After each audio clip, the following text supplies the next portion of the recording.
All right, today we're going to be talking about all the different parts of the tabernacle and their purpose in the tabernacle. I know we kind of went over them in each chapter, but I said I was going to do this episode, so let's go over them. Before we do that,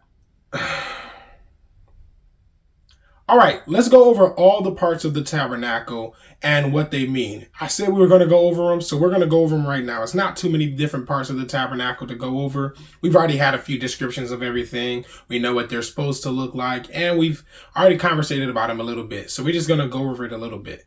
So what I need you to do is like this video, subscribe, and comment. If you haven't rated the podcast, rate it, and leave a comment below about which part of the tabernacle you think was most important to you. And now for our memory verse for the week. I've already memorized it. Remember I said I was going to be on top of it. It's from Matthew chapter 10, verse 32. And it says, "Therefore, everyone who will acknowledge me before men, I will also acknowledge before my Father in heaven." So let's get right into this episode. First, we see the Ark of the Testimony, which is in Exodus chapter 25, verse 10, which can also be called the Ark of the Covenant. But this symbolizes God's presence. Eventually, you see the tables of the Mosaic Law put in there, a pot of manna put in there, and Aaron's rod eventually finds its way into the Ark of the Testimony. And they carry it around and they keep it with them. They're supposed to carry it with gold rods and not touch it. If you touch it, it was considered disobedient to God and you would actually die instantly from touching it. The next part is the table of showbread from Exodus 25, verse 23. This represents God's covenant and the provision for the 12 tribes of Israel. On top of the table of showbread, on pure gold plates, Aaron and his son placed 12 loaves of bread made from flour. So these will have 2 stacks of 6 loaves of bread on them at all times to symbolize God's presence and provision for Israel. After that, we have the golden lampstand in Exodus chapter 25, verse 31. This is God's light. So this is supposed to stay in the holy place and be light for the temple. It was to be tended to at all times and burn continually. You can see that in Exodus 27, verse 2. So they had to keep this fire going at all times, and it was representation of God's light. It was actually light for the temple, and they carried it into the holy place. Next, we see the tabernacle, which is the main tent where everything happens. It's Exodus chapter 26 is an entire description of the tabernacle and how it should be built. It's actually God's dwelling place. Tabernacle actually means dwelling. So this was God's dwelling place because God wanted to be close to the people of Israel while they were in the wilderness on their way to the promised land. And now that Jesus lives in our hearts, God's desire is always to be close to us and to commune with us. And so his desire was to be close to his people in the wilderness as they were traveling. So they built him a dwelling. The next thing is the tabernacle court. This is Exodus 27. The altar of burnt offerings. This is Exodus 27, verse 1. This is for atonement of sin. You would give offerings when you wanted to have a praise offering or you wanted to give thanks to God. You would give an offering. There were different reasons that you would give an offering, but mostly it was used to atone for the sins of the people.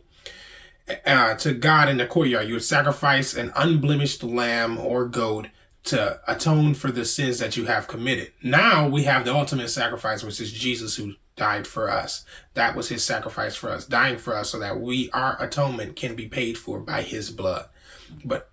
And then after that, we have the tabernacle court. This is Exodus 27, verse 9. This is God's court.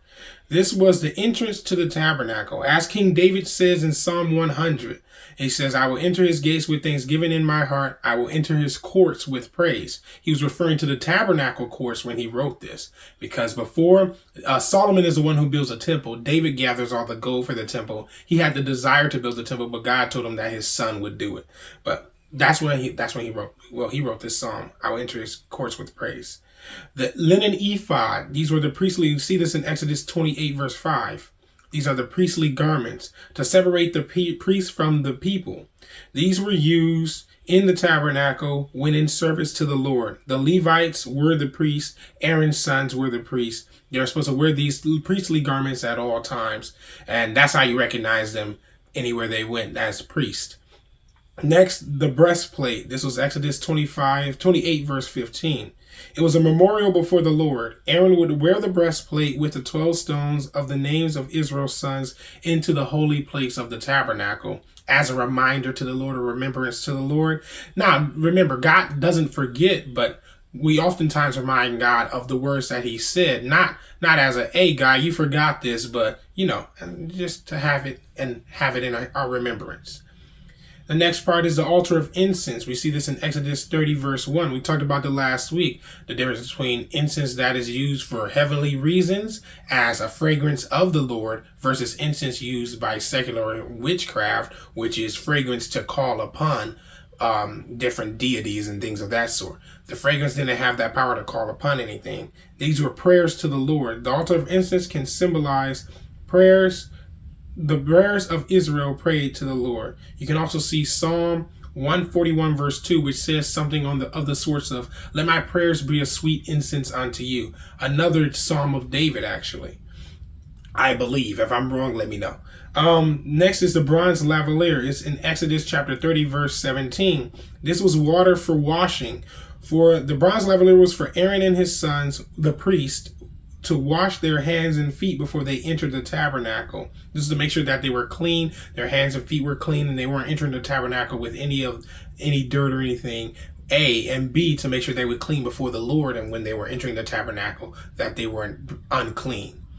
Next is the anointing oil, which is Exodus 30 verse 22, which was used to make things holy unto God. The sprinkling of anointing, they sprinkled the tabernacle with anointing oil as furnishings to mark them as holy and set apart to the Lord. And some people still use anointing oil even now as a symbolism, not as something that actually has power, but as a symbolism of separation versus not being separate to the world. And the last thing on the list is the altar of incense in Exodus 30 verse 34.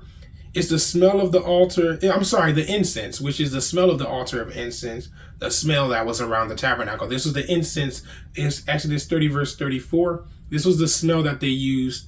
They created as separate for the altar of incense. And God even says to Moses that if anybody tries to recreate this smell, they're cooked. They're separate from the people. They can never come back and be an Israelite. So yeah, those are the things and parts of the tabernacle. There's actually some things I was reading, and they were saying that the tabernacle was a parallel or a mirror of sorts of God's kingdom in heaven. Not an exact replica, but a mirror of sorts of the God's kingdom in heaven, and that it was an example of how the kingdom in heaven, operates or works, where the Holy of Holy Places, God is at the center of the of heaven, just as the holiest place is at the center of the tabernacle, and different things like that, which I thought was pretty interesting. But these are all the different things that was in the tabernacle. We could really spend 30 days on each of these. Well, I'm kidding, but we could really spend an hour talking about each part of the tabernacle and how it operates and how it actually is important to not only the tribe of Israel back then or in the history of the Bible, but to us today, and the things that we can use it to remind us of in our lives with Christ. So yeah, let me know what you think about this episode. Let me know what you think about all these different things. What's your favorite part about the tabernacle? What's your favorite piece of descriptive art that you've seen about the tabernacle, or these things that I was reading about here? And let me know what other information you can get about these things. Make sure it's true information, though. Don't just get anything from any website, but make sure it's true information, and let me know what you think about these things. All right, this has been the intermission of Exodus. I know we've had a lot of these. Forgive me. I'm going to get back on my P's and Q's. Grad student now. I got to do extra work in school, but that's not going to stop me this time. So God bless you all. Pray that you have a blessed night. All right. Or day, whenever you're listening to this. That was awkward. But God bless you all, and see you on the next episode.